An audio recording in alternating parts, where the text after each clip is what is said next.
आगे बढ़ेंगे। उस बीच बड़ी खबर आपको बता दें, पाकिस्तान सेना की फायरिंग में 40 लोगों की मौत हुई है। मुजफ्फराबाद, रावलकोट और मीरपुर में गोलीबारी, कोटली में महिलाओं पर फायरिंग और लाठीचार्ज की गई है।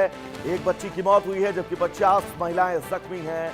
मानवाधिकार संगठन ने पाकिस्तान की निंदा की है। पाकिस्तान की बर्बर सेना ने कब्जे वाले कश्मीर की धरती खून से लाल कर दी है। फील्ड मार्शल आसिम मुनीर के आदेश पर पाकिस्तान की नामर्द सेना ने निहत्थे प्रदर्शनकारियों पर गोलीबारी की। बच्चे, बूढ़े, जवान, महिलाएं, किसी को भी नहीं बख्शा जा रहा है। पीओके में प्रदर्शन कर रही ज्वाइंट अवामी एक्शन कमेटी ने पिछले 4 दिनों में कम से कम 40 लोगों के मारे जाने की बात कही है। जेएसी नेता उमर नजीर कश्मीर ने आरोप लगाए हैं कि सुरक्षा कर्मियों ने निहत्थे प्रदर्शनकारियों पर गोलियां चलाई और चल रहे विरोध प्रदर्शन के दौरान मिलिट्री ग्रेड हथियारों का इस्तेमाल किया। पाकिस्तानी सेना ने उमर नजीर कश्मीरी के सगे भाई की गोली मारकर हत्या कर दी। यही नहीं, कोटली में शांतिपूर्वक प्रदर्शन कर रही महिलाओं पर पाकिस्तानी सेना, स्थानीय पुलिस ने जमकर बर्बरता की है। लाठीचार्ज, पैलेट गन और आंसू गैस छोड़े गए। इस दौरान 50 महिलाएं गंभीर रूप से घायल हुई। Jammu Kashmir human rights observatory के अनुसार तय कार्यक्रम के मुताबिक कोटली में महिलाएं सड़कों पर शांतिपूर्ण प्रदर्शन कर रही थी। इस दौरान सुरक्षा बलों ने आंसू गैस के गोले दागे, लाठीचार्ज किया। इससे चीख पुकार मच गई। महिलाओं को निशाना बनाकर फायरिंग भी की गई। इस गोलीबारी में एक 7 साल की बच्ची के मारे जाने की खबर है। Jammu Kashmir human rights observatory ने आंदोलन में सेना की ओर से मारे गए लोगों की सूची जारी करते हुए बताया कि अब तक 91 लोगों की हत्या की गई है। इनमें सिर्फ 43 की पुष्टि है। 4 मामलों का सत्यापन बाकी है। घरों से करीब 200 महिलाओं को सेना ने, पुलिस ने उठाया है। ये तमाम तस्वीरें पाक अधिकृत कश्मीर की। तो पाक अधिकृत कश्मीर में आसिम मुनीर की नामर्द सेना लगातार वहां पर निर्दोष प्रदर्शनकारियों की जान ले रही है। अजय जांडियाल हमारे साथ जुड़े हुए हैं तमाम जरूरी अपडेट्स के साथ। अजय, पाकिस्तान की सेना में ने जो फायरिंग की है उसमें 40 लोगों की मौत की खबर है, जिनमें महिलाएं सबसे ज्यादा हैं। तो क्या अब यह मानकर चला जाए पाकिस्तान की सेना, मुनीर की सेना अब इस कायरता पर उतर आई है कि नियत्थे आवाम पर अब गोलियां मारी जा रही हैं? देखिए, बिल्कुल अगर आप देखें तो लगभग 2 महीने का वक्त हो चला है। 150 से ज्यादा लोगों की मौत पहले जब प्रदर्शन शुरू हुआ था तब हुई थी, और पिछले 3 दिनों में अगर आप देखें तो लगभग 50 लोगों की मौत की खबर है पाकिस्तान के कब्जे वाले कश्मीर में। वो लोग कौन हैं?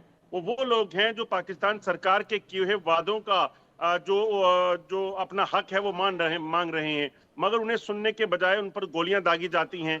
चुनाव कराए जाते हैं और जब चुनाव लोग बाइकआउट करते हैं तो तब उनको गोलियां मारकर उनकी हत्याएं की जाती हैं।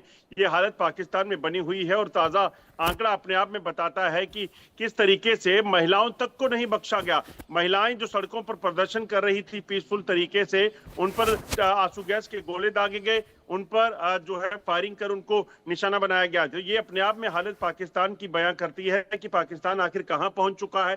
40 लोगों की मौत अभी तक पिछले 3 दिनों में हो चुकी है, चाहे मुजफ्फराबाद हो, रावलाकोट हो, मीरपुर हो, तमाम इलाकों में। कोटली में इसी तरह की तस्वीरें देखने को मिल रही हैं, जैसे लोग प्रदर्शन करने निकलते हैं तो उन पर फायरिंग की जाती है। तो अपने आप में काफी हैरान कर देने वाली तस्वीरें, और इसे लेकर भारत के साथ साथ तमाम लोगों ने, खासतौर पे पाकिस्तान के कब्जे वाले जम्मू कश्मीर के साथ साथ जो जम्मू कश्मीर का ये हिस्सा है इस तरफ का, वहां पर भी लोगों ने ऐतराज जताया है। महबूबा मुफ्ती उमर अब्दुल्ला जो मुख्यमंत्री हैं जम्मू कश्मीर के, उन्होंने भी कहा कि पाकिस्तान के कब्जे वाले कश्मीर में जो हालात हैं वो काफी दयनीय हैं, काफी परेशान करने वाले हैं।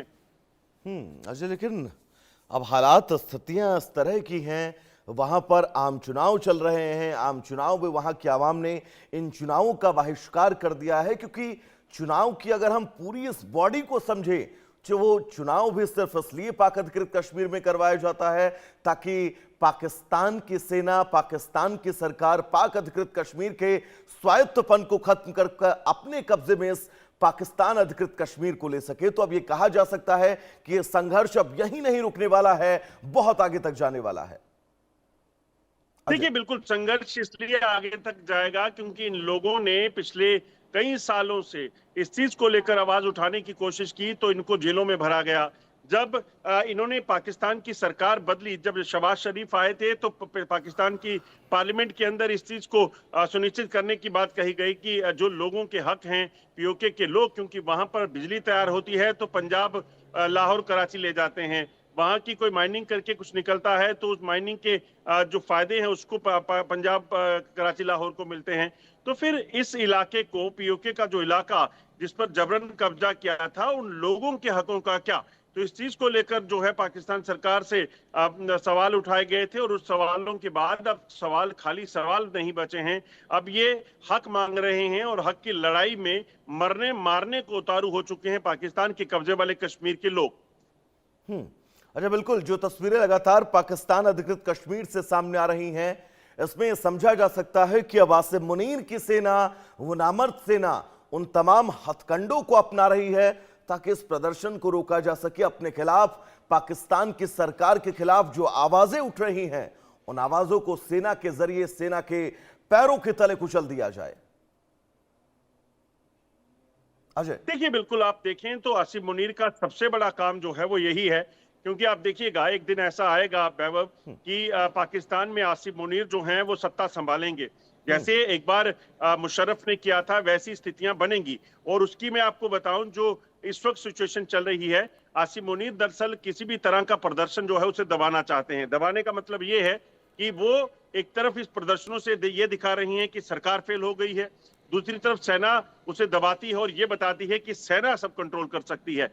और पाकिस्तान में वैसे भी इस वक्त जो हो रहा है उसके पीछे पाकिस्तानी सेना और आईएसआई है, और इससे पहले भी यही हुआ है। तो आसिम मुनीर दरअसल अपनी जो कुर्सी है जाने के बाद अगली उनकी जो प्लानिंग होगी वो यही होगी कि वो पाकिस्तान की सत्ता में काबिज हों।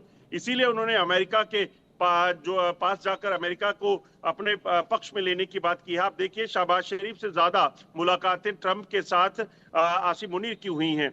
इसीलिए जो हालात बने हुए हैं ये अपने आप में बयां करते हैं कि ये सरकार को टॉपल करेगा, आसिम मुनीर करेंगे और एक बार यहाँ की सत्ता को संभालेंगे, कुर्सी पर काबिज होंगे। और अजय, बहुत महत्वपूर्ण है क्योंकि पाक अधिकृत कश्मीर से लगातार हम अपने दर्शकों को उन तमाम बयानों को सुना रहे हैं जो बयान ये चीख चीख कर बिल्कुल स्पष्ट गवाही दे रहे हैं कि पाकिस्तान अधिकृत कश्मीर के अंदर जो हालात हैं वो हालात अब इन तमाम हालातों के बीच सुधरने वाले नहीं हैं।